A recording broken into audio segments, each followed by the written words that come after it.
Hey, everybody. Welcome to Up Close and Personal. Up Close and Personal.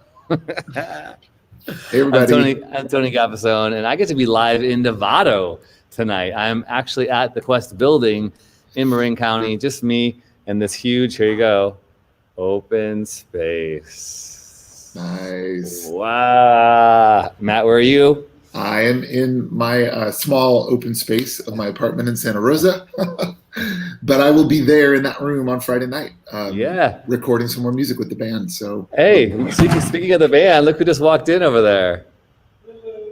David Reyes. David. Right on. Well, glad that you're all here today watching live. We're on Facebook, we're on YouTube now, which is so great. Part of the reason we're on YouTube is the push of one of our new favorite people who is a part of the Quest. And her name is Lauren Diaz. She's our special guest for Up Close and Personal tonight. Hey, Lauren. How are you? Welcome. Lauren, you have such a fun story of how you got connected, and it's a good story, but in my understanding, it seems like it's been super short and quick, and all has happened in such a really great amount of time. Yeah. So I want to dig in because I know there's more than just the past 3 months of us knowing you, but let's just hear, tell us about Lauren Diaz, give us some, backstory, and why don't you first start with what brought you to connect with us here at the Quest in the past few months? Yeah, for sure. So I was born and raised in Novato, and I mostly went to church as a kid with friends. My parents were super open to just letting me kind of find what worked for me, even really early on, which was amazing. I joined a lot of friends to different churches in Novato and youth groups, and actually went to the Quest as a young kid with a friend at the time. So that was really fun. And yeah, as I got older, I started to kind of dive into religion a little bit more and found the Quest, and it was a great fit. So here I am. I think the first time I heard your name even was Tony sharing with the staff that someone was interested in being baptized. So yeah. I would love to hear that story. How did that happen? Yeah, for sure. So I actually started to really become more serious with religion when I was trying to get pregnant. It took me many, many years, 5 years to get pregnant. And it took a lot of faith to get through that time and a lot of strength. And during that time, I ended up getting pregnant with twins and unfortunately lost one in utero. And after that, I just really thought to myself, when the time is right, I think I definitely want to get baptized. And the pandemic pushed me to the point where I was like, now is the time to do it. It's time. It felt sort of like the world was coming to an end the way things were going. And I thought better sooner rather than later. So yeah, that was sort of the final push for me. And Tony, what was your experience of that like? Yeah, it was fun because so right here, in this building, in fact, right around this place, right where this artwork is, which shout out to the Marin Museum of Modern Art for loaning us this great art. We had our little time right here with you and your husband, Jorge. And, I always like to say, hey, why do you want to be baptized, right? And we had a little discussion, read some scripture. And, for those of you watching, I love baptism so much. I love the symbolism of the water and, how we didn't do a full dunking just because, COVID, we were we had our masks on, I'm sprinkling, that kind of stuff. It's really more about the story, right? It's more about what the water symbolizes, the fact that we are immersed into Christ and into God's love. And I just felt like it was really special, right? Because it was a really hard time, right, for us as a church. It was a hard time for me, what does it look like for me to be a pastor, for us to figure out how to be a community of faith. And when you reached out, it just was this really cool, I felt like, reminder that God was at work. It was bigger than what we had thought, right? We don't need to necessarily be in this building to be connecting with people. And since then, you've been, I'm so grateful for you both, Matt and I, and Quest, because you said, hey, I want to get involved. And you've been doing social media and you were really pushing because you weren't on Facebook. You're like, No. why aren't you on YouTube? Why aren't these gatherings on YouTube? And so now we're on YouTube. We've been on YouTube for 3 weeks. And so just a thank you to you, because it felt really inspiring and reinvigorating to be reminded, like, oh no, people can be involved right now. We're not doing our Tuesday pizza lunch anymore. We're not doing our in-person groups. We don't have our recovery meetings that are happening, but things can be happening online, and you all watching can volunteer and use your gifts and your passions to tell the story of what God is doing, the story of God's love. So so talk about that a little bit, Lauren. Like, how did that, I don't know, just what inspired that? What more beyond that? You want to start a small group for women online? Talk about all this stuff. So I actually have also been a part of a church in Southern California that is strictly online, which was sort of my push to kind of see if you guys could join on YouTube, which has been amazing. And I've connected with other women through that church and that group. And I thought, why not bring that here and make that closer to home, so that when things hopefully go back to normal soon, we can have that, in-person meeting again and have that group. There's this whole pandemic, there's been this disconnect of people, and we've been working from home and we haven't had that same connection that we had before. I just think it's so important. And even if we start a group on Zoom meeting once a month, I think that's a great start. At least people know that there's people in their community that are here to help for whatever they need. That's cool. So if you are listening right now, by the way, I love that people always say hi. So hi to Joseph, quest it up. If you're watching, feel free to just say hi and where you're watching from, because we know that we're bigger than just Nevada, Marin County. But if you're a person who identifies as a woman and you would like to link up with Lauren and some other women, this is going to be starting in November. Yes. And you can just message us. You can DM us through Facebook or Tony or Matt at nevada.com. You can email. We'll get you connected to Lauren and others. But Lauren, you transparently and honestly talked about your pregnancy. And when we had talked, months ago, when we were getting to know each other, you had, shared a real passion for wanting to serve people in fertility issues. Can you talk a little bit about that? Because we always love hearing people's stories of how they've experienced God through tough times and obstacles. Sometimes that's when our faith becomes so much more real. So share a little bit about that, or whatever you want to talk about in regards to your story. Yeah, for sure. So I, after many years of trying, went through multiple different doctor-assisted treatments, went through IUIs and IVF. IVF on the second time was successful and got pregnant with twins, fraternal twins. And one of them passed away. The heart stopped beating around the 12-week mark, which was devastating. Also a very numbing experience, just because there was still one that was obviously still alive and obviously made it out. He's here today. And it was just sort of this realization that no matter how much you want to control a situation, you're not in control. And I'm a very methodical person, and I plan things. And this was so far outside my plan, both of getting pregnant and how my pregnancy would be.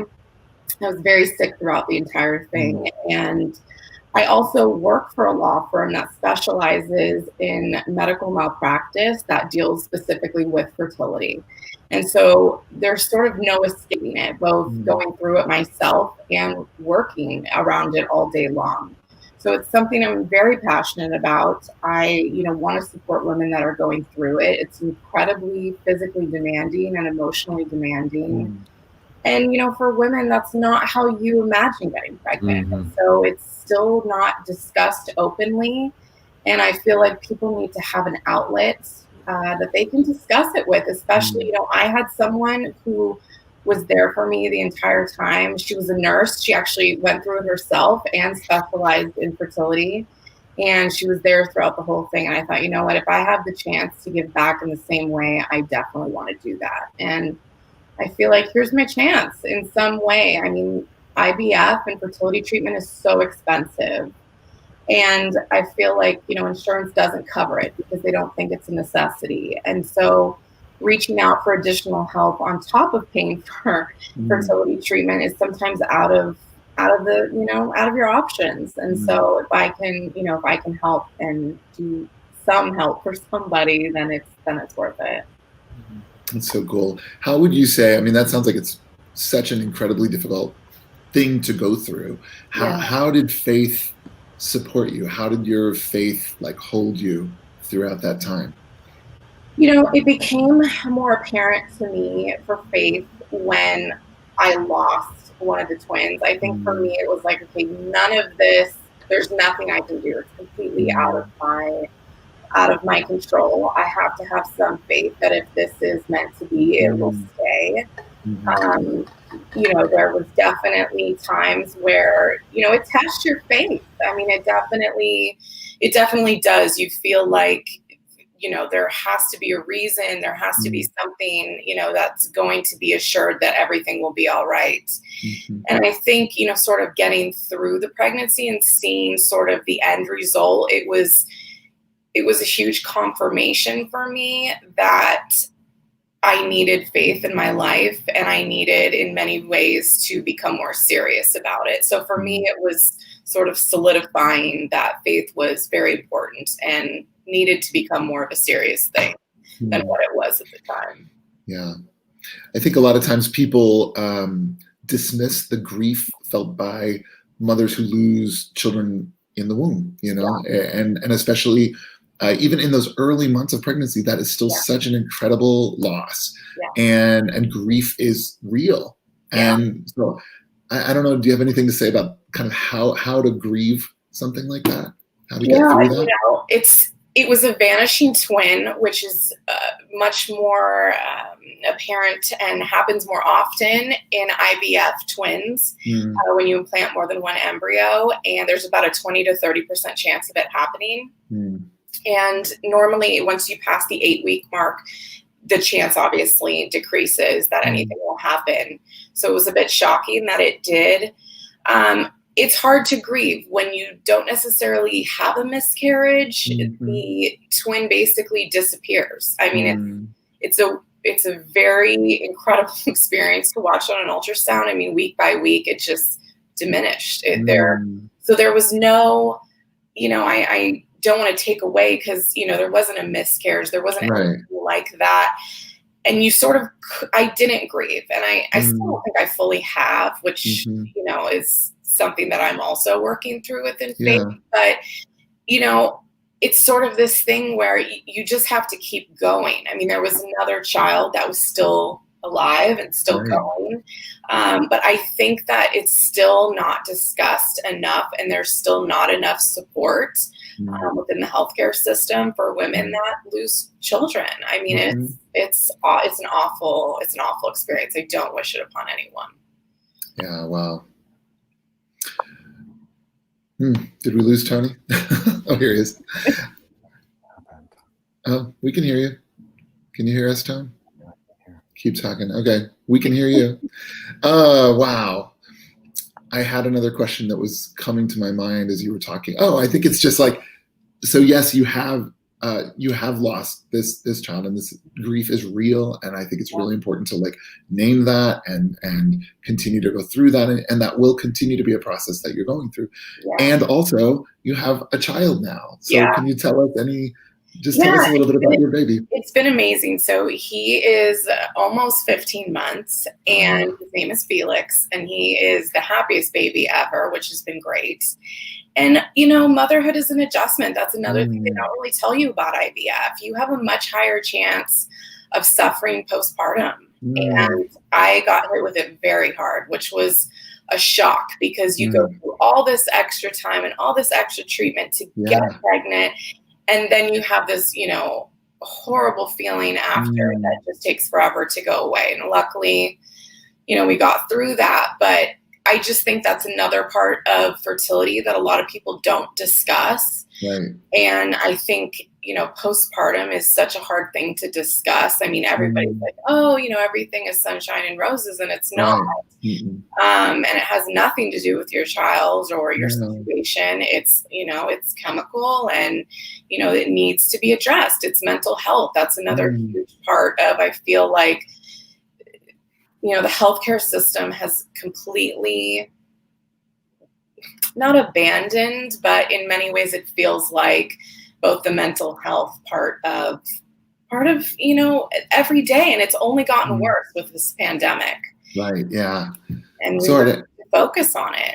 Yeah. I think mental health is such an important thing to talk about, and something that really gets short shrift in faith communities, especially. There's so many like Christian communities where they're like, you know what, just pray a little harder, just have a little more faith. But the reality is, I so appreciate that you said it's a chemical thing. This is real. Mental health requires treatment, right? And sometimes in order to get better, you have to take medicine. And there's nothing like, we need to destigmatize taking medicine to help ourselves. We would like not even think twice about taking medicine for diabetes or for cancer, right? But when it's our mental health, sometimes we're a little scared to do that.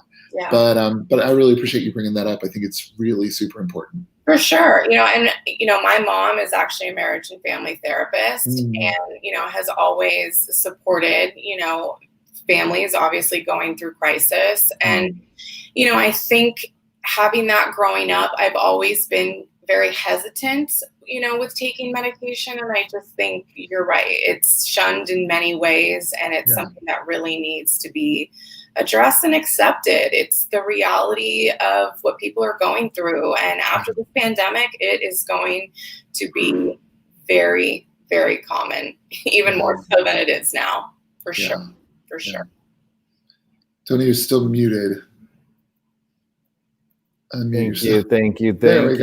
I'm struggling over here. Oh my goodness. I was trying to get this picture of Lauren pulled in, and when I did, somehow I couldn't hear anything, so I'm trying to like get myself back in. I'm like, oh my gosh. Well, if you're just joining, I see some people have added to the live stream since we started.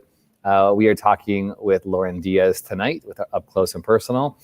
Tony Gapisone and Matt Nightingale and I are co-pastors of The Quest. And every other Wednesday in the fall, we're hosting these kind of conversations about people's faith journeys. And I love that Lauren, right out of the gate, Lauren, we were talking earlier about not only did you jump in with wanting to get involved, but just being really transparent and honest about your journey, your faith story, your human story, your life, which is super rare. I think sometimes we often find, when people come into communities, is like guarded, and rightly so, because we don't always earn somebody's trust, but I think there's something to be said about, and I listened to your story, when you talk about, your freedom to talk about mental health issues and your process, it's a place of confidence. It comes from a place of really, strong self-awareness, because I think in this time, especially, like, that's all we have, is to cling to our humanness, to the human condition. All of us are trying to survive and hold on for dear life during this time, especially. We can post the selfies on Instagram. We can put like everything is perfect, or even like everything is just going okay, but in reality it's not. We're all really not doing okay. We are doing okay, but it's not like our normal okay. And so I just find it super refreshing to have these types of conversations, especially as a faith community. So thank you, so much for doing that. It's just like you're saying, everyone now is just saying, oh, I'm okay. You're not. And to say you're not okay is okay to do. And that doesn't happen overnight, because I'm a very happy person and happy-go-lucky. And so for someone to say, oh, you're not, it takes people back. It's, it's a real eye-opening experience for people around you too. Especially in your day-to-day, it changes things, changes the dynamic. Lori says, thank you for talking about this deeply personal topic. It needs to be talked about. And when you were saying, it's okay to say you're not okay, it made me think about all of the pictures I've seen about what depression looks like. And then you've got pictures of Robin Williams. And he's got this big gregarious smile and laugh. And so don't take that for granted. That those of us, like you're saying, Lauren, those of us who are optimistic and happy-go-lucky or have, big smiles on our face, it doesn't mean that we're not, dealing with really hard issues, or we have a weight, or we have depression. I think that is a really, important topic that you surfaced there. So thank you for that. Yeah.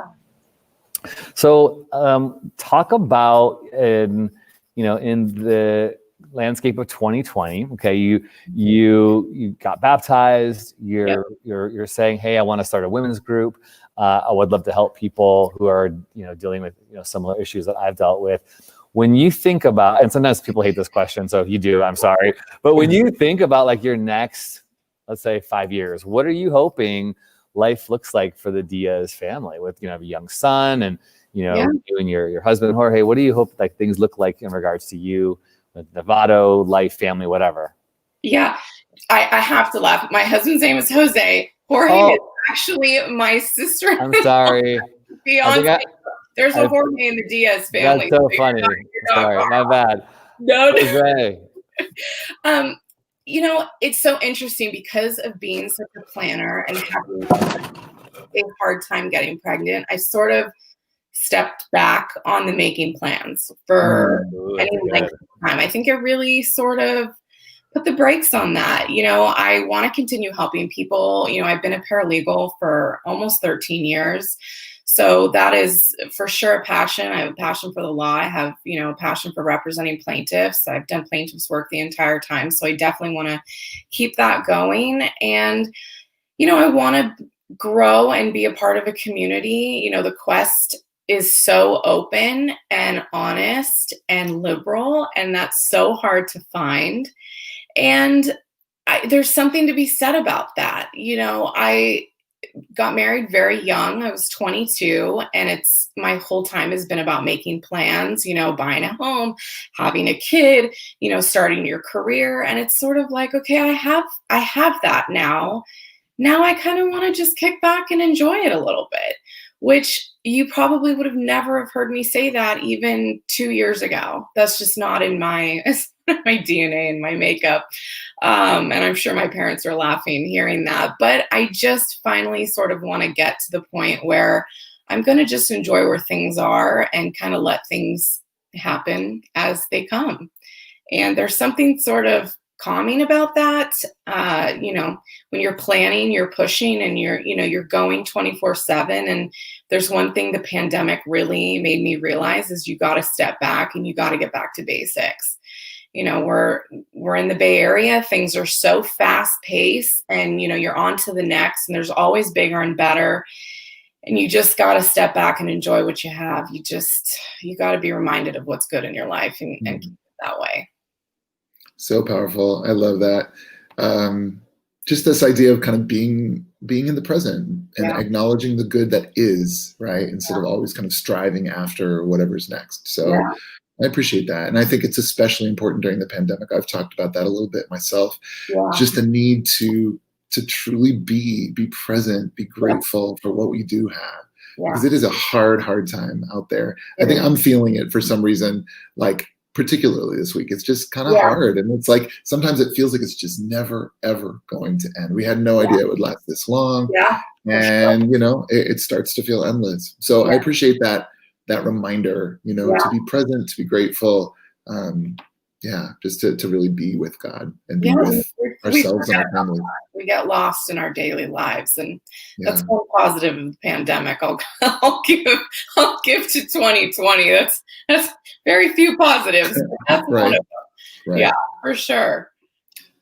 Tony, you are muted still. I need somebody. I need help. Help.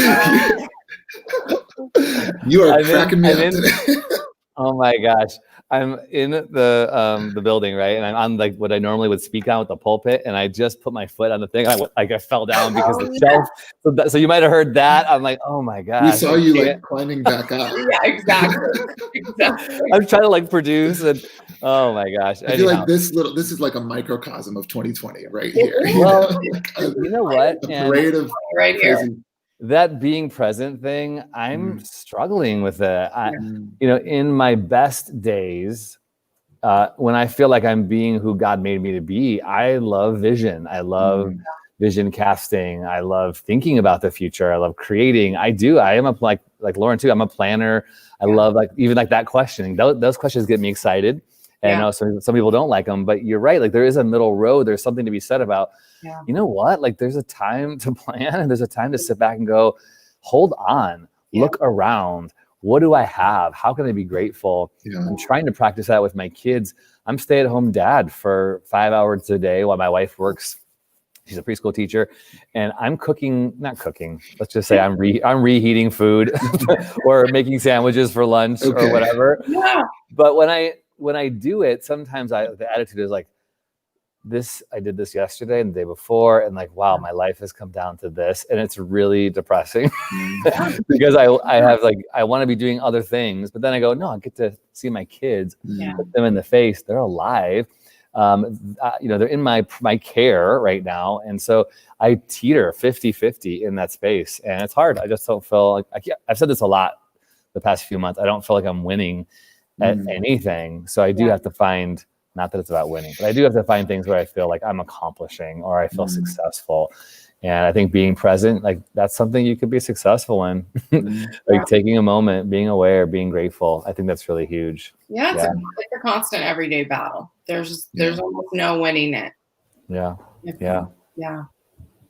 All right. I have just a trivial question because I'm just curious. You're a paralegal. What is a paralegal? I need to know what paralegals do.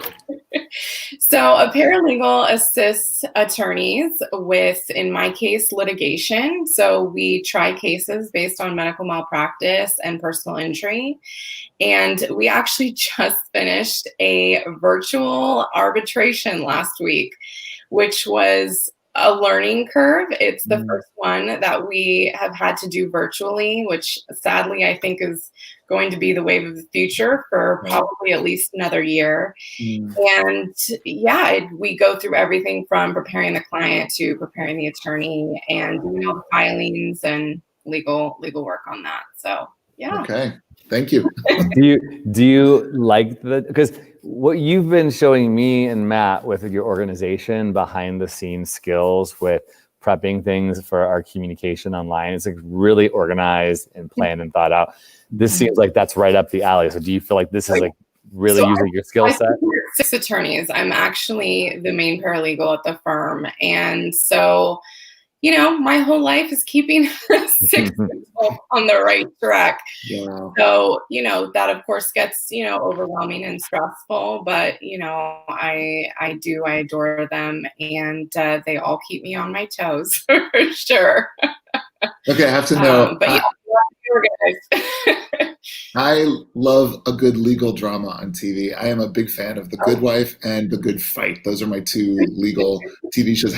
Do you have a favorite legal procedural TV show? So funny enough, I feel like I live it every day. I actually wanted to be a cop originally. That was sort of my main go. And I thought, maybe I'm not quite cut out for that. And so my grandma actually had mentioned to me, why don't you think about being a paralegal? And I thought, God, I didn't even think about that. So honestly, I love the crime shows. I could never do criminal law. Just I don't think my heart could take it. But I'm all for the crime, and I love just the reality of it. I mean, I should have been a detective or a cop or something.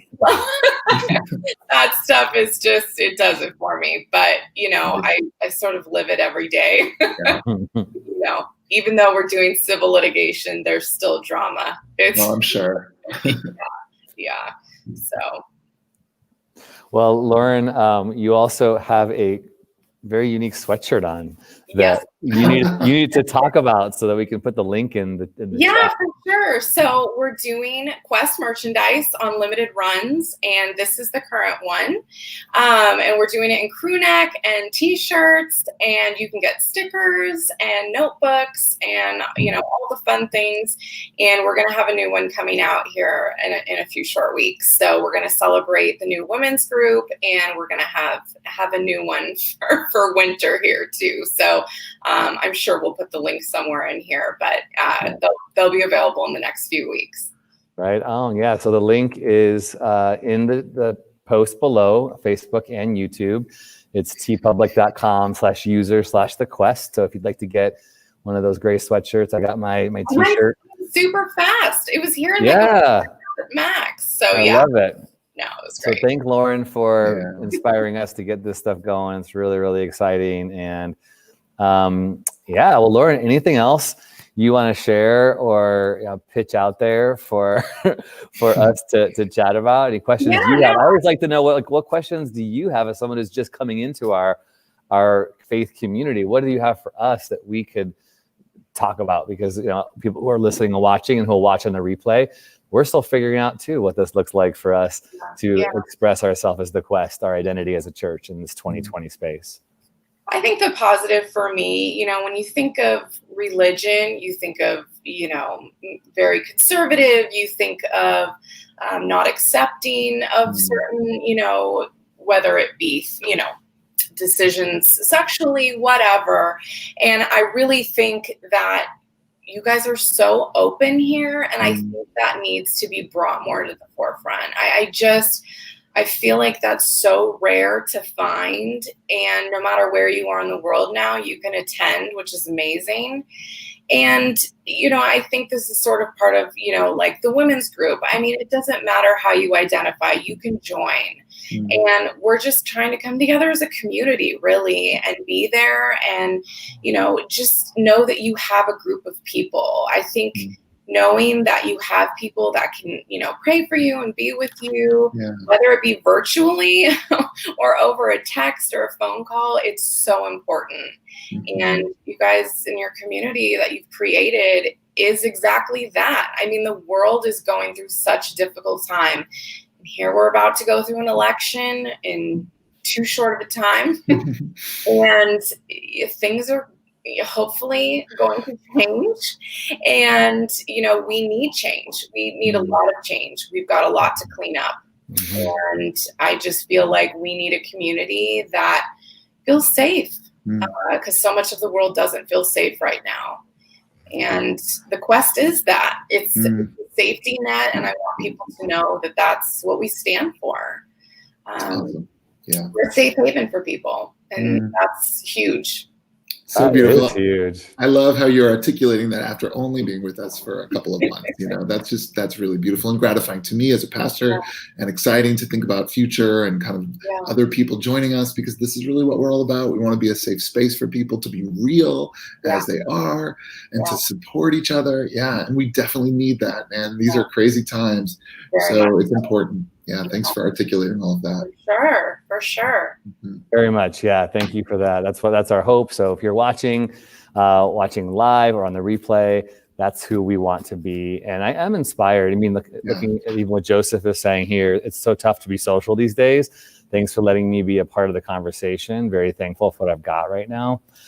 I think the thing I have most been impressed with is how the church has risen up to be the church it sounds like so cliche, but in social media, like there is a lot of good things happening, as toxic as it can be. I see, at least on our threads on Sundays, or even right now, people like ministering to each other, saying, hey, I see you. Hey, I'm praying for you.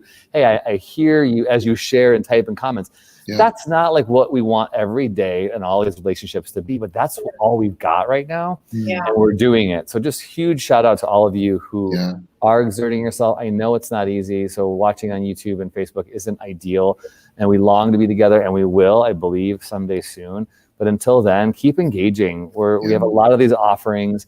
Get a part of a Zoom group that meets non-live stream, so you can be have it private.